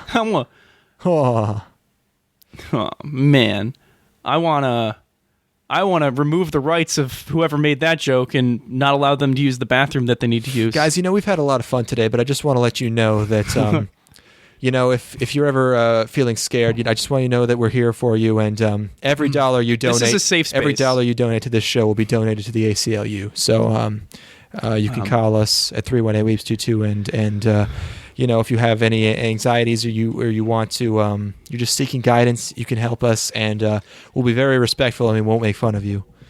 These are troubling times. Very troubling. And we need to come together. There is a whole world of people out there who they want to hurt you, and they want to tell you that Evangelion is better than Dual Parallel Trouble Adventure. And, I just want to tell you that we'll get through this together. Things will improve. It's important to remember that as long as you don't hear what they're saying, it's not true. So this is a little exercise you can do whenever you're hearing an opinion you don't like. If you want to do this with me right now, Declan, just to show the audience. I would love to. Okay, so you're going to jam your fingers in your fucking ears. Okay. And yell as loud as you can while writhing on the ground. And then it's like a little sensory deprivation chamber for only you. That sounds very nice. And that way you can repel any opposing viewpoints. And I call that the portable safe space. That's patent pending, by the way. All right. I think we should actually try that in a few seconds to test it out and show people how it's done. But I just want to let you know that we are launching a crowdfunding campaign. 3 Aweebos branded earplugs. They're made of this great material. It's recycled garbage from Cuba. It's really, really good stuff. Very durable. Vegan, non-GMO. No antibiotics in these earplugs. And no. If we raise $10,000, we can make them.